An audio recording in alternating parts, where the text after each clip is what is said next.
لأنه في حادث يأخذ بعدا طائفيا. إيهاب أهلا بيك. إيهاب سامعني؟ مساء الخير يا أستاذ وائل. مساء الخير. إيهاب إيه اللي حصل في الغردقة منذ قليل؟ والله حصل يا أستاذ وائل في مدينة رأس غارب. قام شخص ملثم ينتمي لأنصار جماعة الإخوان المسلمين يستقل دراجة بخارية باقتحام محل ذهب بمدينة رأس غارب مملوك لأحد الأشخاص المسيحيين، وقام بإطلاق النار بطريقة عشوائية على صاحب المحل مما أدى إلى مقتله، وأصاب 3 أشخاص آخرين من الزبائن كانوا داخل المحل.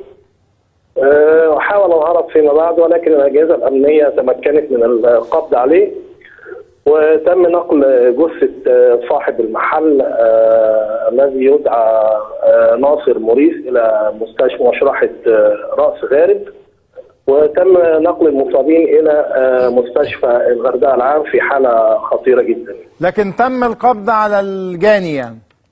فعلا بمساعدة الأهالي تمكنت الأجهزة الأمنية توجه إلى هناك اللواء حمدي الجزار مساعد الوزير لأمن البحر الأحمر، وبمساعدة الأهالي تم الوصول إلى الجاني وتم القبض عليه.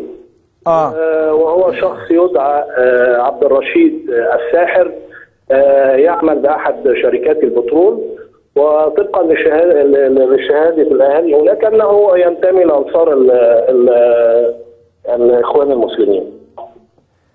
طيب إيهاب، أنت بتقول إنه يعني أحد المسيحيين الذين يمتلك محل المجوهرات قتل، وإصابة كام واحد؟ 3 أشخاص من بينهم سيدتان في حالة خطيرة للغاية. طيب هو أطلق الرصاص بنفسه من على الدراجة البخارية الموتوسيكل ولا كان في حد معاه؟ كان هناك شخصان آخرين بس تمكنوا من الهرب، ولكن هو تم القبض عليه. كان هناك شخصين آخرين بصحبته ولكن تمكنوا من الهرب. طيب البحث عنهم. إيهاب العجمي، بتوجه إليك بالشكر مراسلنا، بس هتلاحظ